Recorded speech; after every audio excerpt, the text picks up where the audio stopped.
Hola, ¿qué tal? Soy el inspector Díaz, instructor en este curso para formación de brigadistas en medicina táctica con orientación en operaciones motorizadas. En el día de la fecha vamos a ver el tejido tegumentario, específicamente a la piel, y vamos a mencionar algunos de los anexos cutáneos.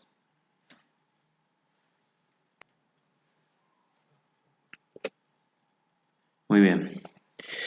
Cuando hablamos de la piel, la misma es el órgano más extenso que tiene el organismo y que recubre toda la superficie externa del cuerpo. En cuanto a los anexos cutáneos, solo lo vamos a mencionar y tal vez daremos alguna explicación breve de alguno de estos, pero cuando nos referimos a anexos cutáneos, nos referimos al folículo piloso, que se encuentra en el pelo, a las glándulas sebáceas, a las glándulas sudoríparas, a las uñas y a las glándulas mamarias. No profundizaremos en estos, pero es para tenerlos en cuenta. Continuamos. Ahora veremos las funciones de la piel y de los anexos cutáneos. Vamos a ver que entre las más importantes vamos a encontrar a la piel como una barrera del medio que nos impide el ingreso de agentes del medio externo hacia el medio interno del organismo, del cuerpo. O sea, es esa primer barrera con la que se topa algún agente o algún virus en el medio externo. También vamos a ver que se encarga de la termorregulación. De esta acción está encargada las glándulas sudoríparas que ayudan a esto. Cuando hablamos de termorregulación, es la regulación de la temperatura del organismo. Recordemos que que la temperatura ideal es 36,7/37 grados centígrados del organismo, y que cuando estamos hablando de una mayor temperatura, un exceso de temperatura, salimos de los valores normales, estamos hablando de un cuadro febril, y cuando hablamos de temperaturas por debajo de los valores normales, estamos hablando de una hipotermia. Por ende, si decimos hipotermia, también podemos decir hipertermia cuando nos referimos a fiebre. También otras de las funciones principales y más importantes tenemos el equilibrio hidroelectrolítico, ¿sí? También debido a las sales, a las soluciones que generan estos anexos cutáneos, la piel, mantenemos este equilibrio hidroelectrolítico. Cuando le decimos hidroelectrolítico, equilibrio de agua, ¿sí? Y de electrolitos del organismo. También tenemos en la piel, vamos a tener receptores, los receptores del dolor, de la temperatura, pero ya los vamos a ver uno por uno y vamos a ver sus respectivos nombres. Pero dentro de las funciones también está la recepción de estos agentes. También tenemos una función endocrina. Cuando hablamos de endocrino nos referimos a una función hormonal. El sistema endocrino participa en el desarrollo y en el funcionamiento normal de la piel. La mayoría de las hormonas tienen efectos en la piel, como por ejemplo el pilosebáceo, o sea, la glándula sebácea folículo piloso. También vamos a tener que tiene una función sensorial, en lo que estábamos hablando. Ahí está el dedo que toca un cactus y hace este estímulo, es recibido por un receptor del dolor, un nocioreceptor, o puede ser un receptor del tacto. Ahí hay dos manos que se están tocando. También puede ser un termorreceptor, que es un receptor de la temperatura, que es lo que venimos mencionando. También puede ser tiene la función de absorción. Ahí se observa cómo la crema es absorbida por la piel, y ahora van a ver cómo está compuesta la piel, ¿sí? Cómo llega a la sangre, termina llegando ese fármaco que está en crema y termina realizando una reacción dentro del organismo. También dentro de las funciones principales tenemos la de secreción. En esta colaboran las glándulas sebáceas, ¿sí? Que ayudan a remover las células viejas de la piel, la mantienen lubricada y previenen lo que sería el resecamiento de los tejidos. Cuando hablamos de la absorción, como se ve ahí la crema, como mencioné recién, estas sustancias tienen que ser liposolubles, ¿sí? Como lo son los medicamentos, en este caso una crema. Tiene que ser liposoluble para ser absorbida, ¿no?, por la piel. Muy bien. Bueno, la piel va a estar formada o constituida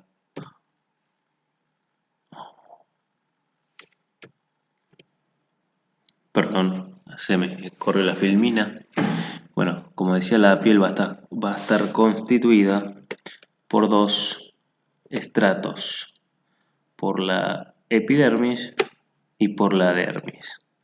Por debajo de estas dos vamos a encontrar lo que llamamos hipodermis. La epidermis es la más superficial, ¿sí? Sería esta. Está constituida por un tejido plano estratificado, queratinizado.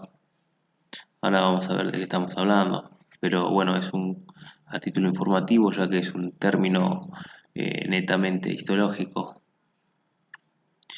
Cuando hablamos de dermis, está por debajo de la membrana basal. Entre la epidermis y la dermis hay una membrana basal. La dermis está por debajo. La dermis posee dos capas, una capa papilar y una capa reticular, que está constituida por tejido conectivo. Ahí están las dos capas. Una es más externa, por así decirlo, o que está más en contacto con la epidermis, y la reticular, que está más interna, para llamarlo de alguna forma, o que está en contacto con la hipodermis. Estos estratos que constituyen la piel están apoyadas y sustentadas por la hipodermis, ¿sí? Como veníamos mencionando.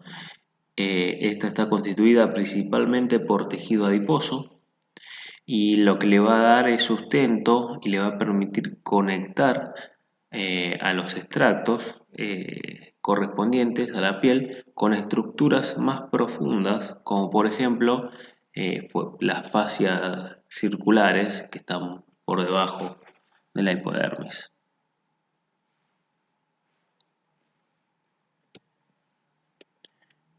Muy bien, epidermis. La epidermis va a estar formada por 5 estratos. Recordemos, volvamos. Vamos a tener la epidermis y la dermis. Solo estos dos estratos forman la piel, ¿sí? La hipodermis no forma la piel, está por debajo, ¿sí? Y le ayuda, le da forma, es un tejido adiposo. Ahora vamos a profundizar en epidermis, la capa más externa. Va a estar compuesta por 5 estratos. El estrato basal es el que se encuentra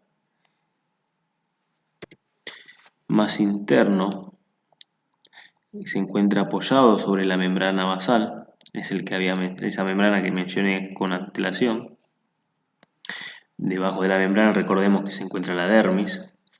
Está la dermis, por arriba está la membrana basal y por arriba de la membrana está la epidermis.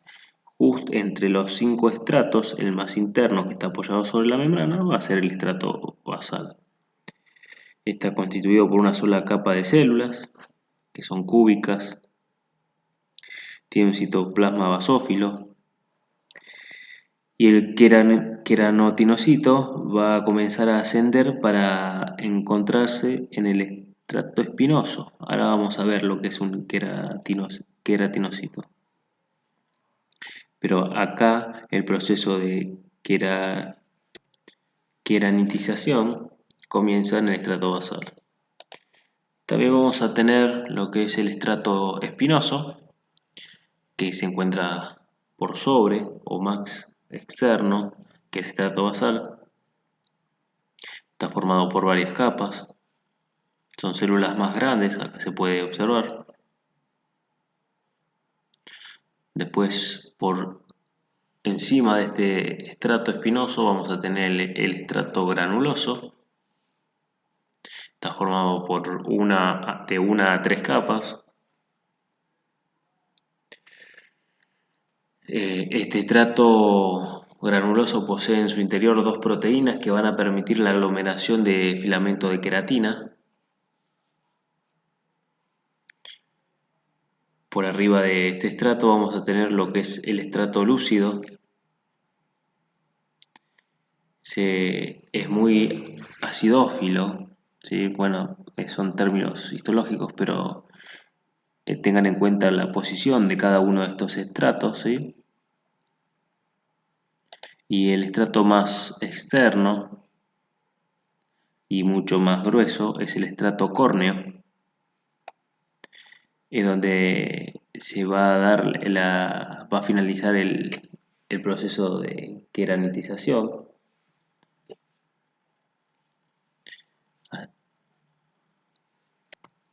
Muy bien, continuemos.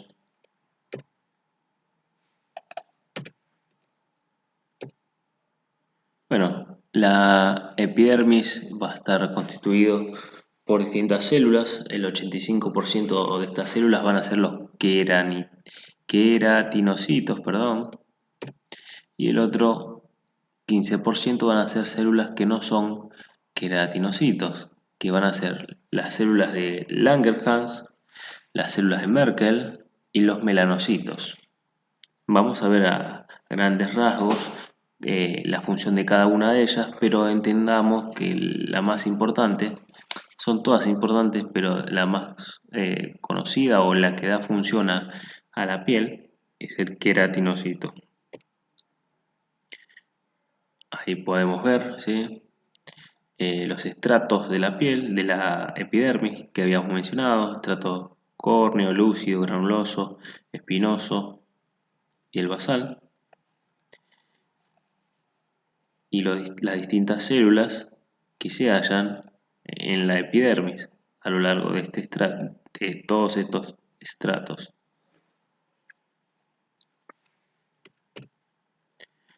Muy bien, queratinocitos. Se encargan del proceso de queratinización. Como ya mencioné, son las más abundantes, son el 85% de las células de la epidermis y pasan por diferentes estados los queratinocitos. Para poder formar a través de un proceso la llamada y conocida queratina. Este proceso se llama proceso de queratinización. Es un proceso químico y bioquímico que llega a la formación, finaliza en la formación en el estrato córneo, como ya mencionamos, es el estrato más externo de la epidermis. La función es la síntesis de queratina, como mencioné, y la formación de una barrera epidérmica contra el agua. O sea, la queratina, la queratinización, forma esta barrera contra el agua, ¿sí? No solo forma queratina, o sea, tiene esa función, barrera epidérmica contra el agua se llama. Como mencioné, comienza en el estrato basal, que dijimos que es el más profundo a nivel de epidermis.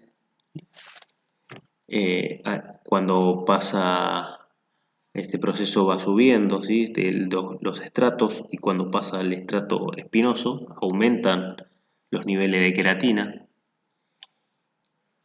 O sea, este es el estrato basal, espinoso, aumenta los niveles de queratina. Cuando pasa al estrato granuloso, que sería el estrato siguiente, en este estrato va a haber dos proteínas que se encargan de promover la realización de filamentos de queratina y empiezan a aglomerarse y empiezan a formar estructuras más gruesas llamadas tonofibrillas, que después lo que va a formar es el queratinocito,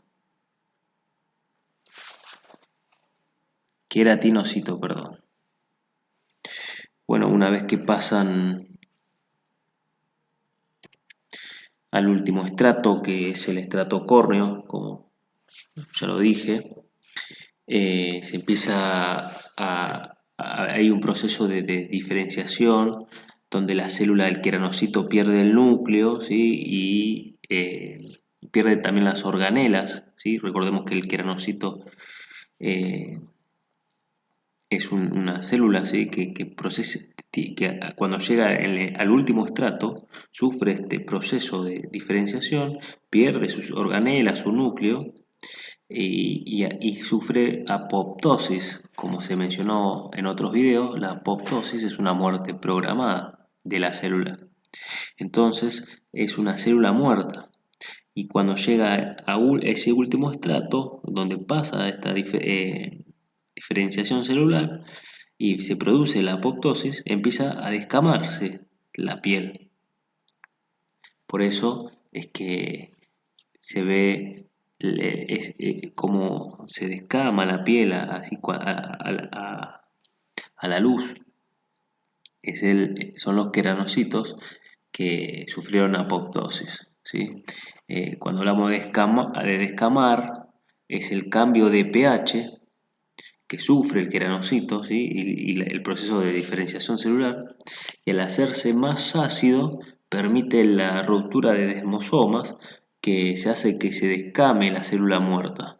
Pero esto es a título informativo.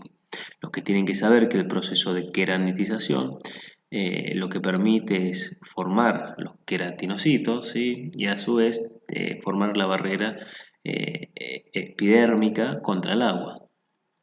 Estos queratinocitos van a ir formando la queratina, que va a pasar por un proceso que cuando llegan al último estrato de la epidermis,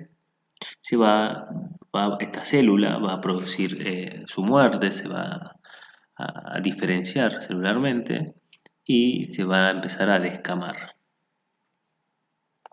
Cuando hablamos de la barrera epidérmica contra el agua, se da en el estrato espinoso, es el segundo estrato, si tenemos en cuenta que el primero es el estrato basal, el más interno.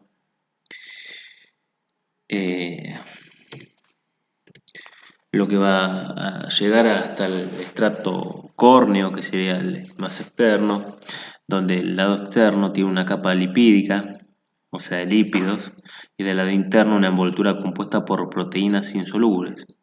¿Qué quiere decir? Que cuando hablamos de lípidos estamos hablando de grasa, y la grasa no es soluble en agua.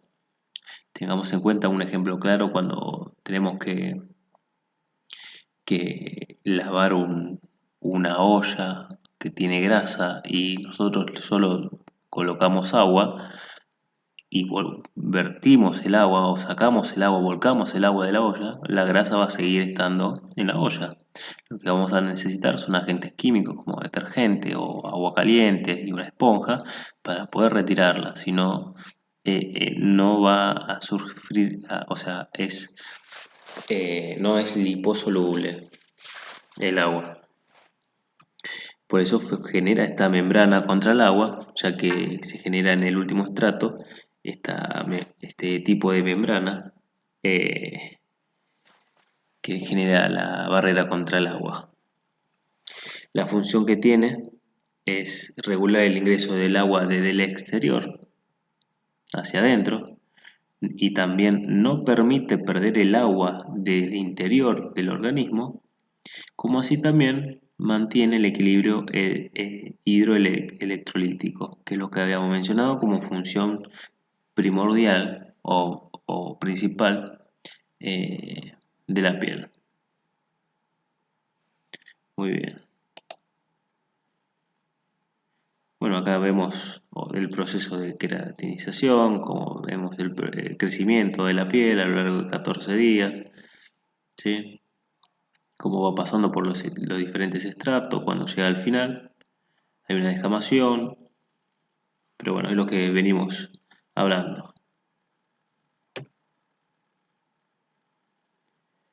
Bueno, otra de las células de la piel, los melanocitos. Rápidamente podemos decir que los melanocitos, como función principal, producen melamina. La melamina lo que va a hacer es proteger protegen la piel contra la radiación ultravioleta. Derivan de las crestas neurales, ¿sí? A estos a nivel embrionario se ubican en el estrato basal. Recordemos que el estrato basal es el primero, perdón, si contamos de interior hacia exterior. Tienen forma redondeada y tienen diferentes prolongaciones. Acá podemos ver el gráfico. Esto es un melanocito, este es el estrato basal, ven dónde se ubican, y estas son las prolongaciones que tienen hacia los diferentes estratos más externos. Recuerden la función, nos protege contra la radiación ultravioleta. Tercera célula, las células de Langerhans. Estas células van a formar parte del sistema fagocítico. Cuando hablamos de fagocíticos son esos agentes que se encargan de eliminar agentes infecciosos del organismo, o los van a fagocitar. Participan de la inmunovigilancia. Cuando hablamos de inmunovigilancia, o sea, estamos hablando del sistema inmune. No son observables en técnicas de tinción de rutina, pero bueno, esto es a título informativo, ya que también es un vocablo histológico. Son células que fagocitan un antígeno, ¿sí? Cuando hablamos de inmunovigilancia, lo van a migrar a ese antígeno de un virus o bacteria y lo van a exponer ante un linfocito T, que recordemos el linfocito T es aquel que comanda el ataque a todos los agentes infecciosos o virus externos que atacan el organismo para ser atacados ¿por quién? Por un linfocito B. Así que recordemos, las células de Langerhans son las encargadas de principalmente fagocitar agentes externos y que se encargan prácticamente de la inmunovigilancia. Por último, vamos a ver las células de Merkel, ¿sí? Estas forman parte del corpúsculo de Merkel e intervienen en un proceso de percepción sensorial. ¿Sí? Cuando hablamos de percepción sensorial, estamos hablando de receptores. ¿Sí? Son un receptor que se encuentra a nivel de la epidermis. A esto es el axón y esto es botón terminal. Esto sería una neurona, pero bueno, cuando veamos sistema nervioso lo vamos a ver bien. Pero esto, o sea, recibe estímulos del exterior a través de una sinapsis química, envía la información de ese estímulo a las neuronas del sistema nervioso central, ¿sí? Y bueno, nada, envía información del medio externo hacia el sistema nervioso central.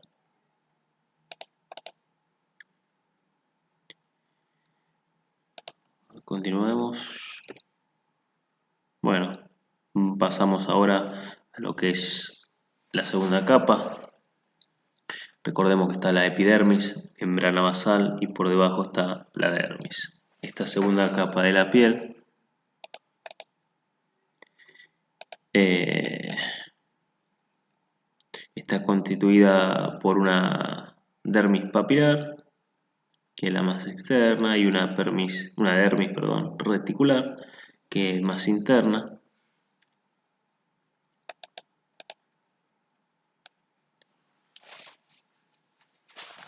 Tiene, está vascularizada, ¿sí? Tiene intervención de vasos, ¿sí? A diferencia de la epidermis, que es avasculada, o sea que no hay vascularidad sanguínea en la epidermis, en cambio sí en la dermis o hipodermis. Bueno, esta ya no es capa o parte de lo que sería la piel, pero sí es importante porque es un aislante, la hipodermis, y tiene función de almacenamiento energético. Este almacenamiento es el que se utiliza, por ejemplo, cuando un músculo requiere eh, hacer un gasto energético, o bien cuando el organismo mismo necesita por ejemplo, el proceso de queratinización que habíamos hablado, es un proceso que requiere de energía para que se lleve a cabo. Así que se puede obtener esta energía de este almacenamiento energético. Como así hay diferentes y muchos procesos donde también es requerido la energía de estos almacenes de energía. Bueno, acá podemos ver, como habíamos visto, una de las funciones era la termorregularización. Acá podemos ver que el encargado de la termorregularización es el hipotálamo. O sea, el hipotálamo es el centro que regula la temperatura y que responde tanto a estímulos del frío como el del calor. También es importante para regular la temperatura, la anastomosis que hay arteriovenosa. Acá, cuando hablamos de anastomosis, estamos hablando del ligamento de una vena con una arteria, ¿sí? Cuando se junta, se anastomosa una vena de una arteria. Acá podemos ver, ¿sí?, la circulación. Esto es piel, hipodermis y epidermis. Cuando esto es un plexo capilar, ¿sí?, arterial y venoso. Ahí vemos el venoso reflejado como color azul, ¿sí?, y el rojo arterial es el color de sangre arterial, o reflejada o representada, mejor dicho, la sangre arterial.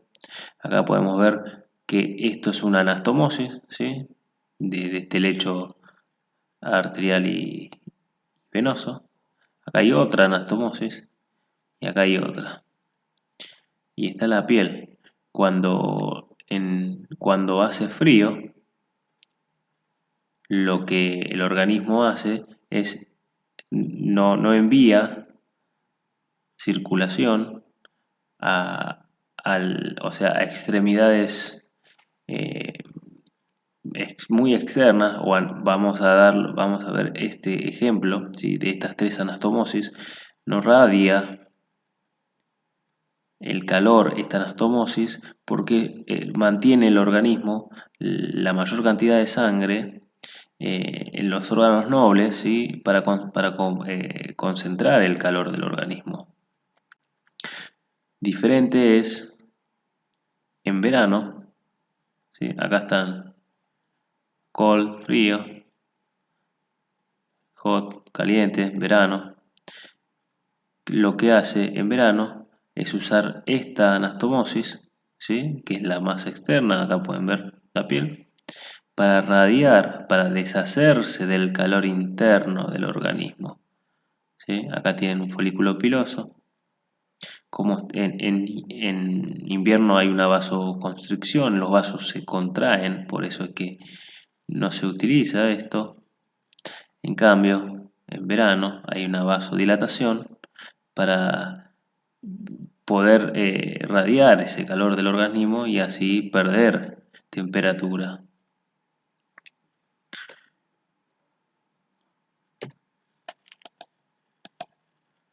Bueno, y acá cuando hablamos de los receptores, estamos viendo los receptores, los más importantes, que en realidad son los únicos que tiene el organismo, son estos que tiene la piel, mejor dicho, son los receptores del tacto, los termorreceptores o receptores del calor, los receptores del tacto, va a haber del tacto fino y del tacto grueso, pero eso es tema de sistema nervioso. Los receptores del frío, ¿sí? Cuando hablamos de termorreceptores tenemos del calor y del frío. Y después vamos a tener los receptores de presión, ¿sí? Estos son del dolor, van a llamarse nocio significa dolor, nocioreceptores, termo, temperatura, calor, frío, del tacto y de la presión. Cada uno de sus receptores tienen su nombre, ¿sí? Que es de quien los descubrió y le dio su nombre. Por ejemplo, el del receptor de calor se llama corpúsculo de Ruffini. El receptor del estímulo frío se va a llamar de corpúsculo de Krauss. El del tacto de corpúsculo de Meiser. El de la presión, corpúsculo de Vater-Pacini. Y por último, el del dolor va a tener terminaciones libres. Ven cómo están ubicados en lo que sería la hipodermis.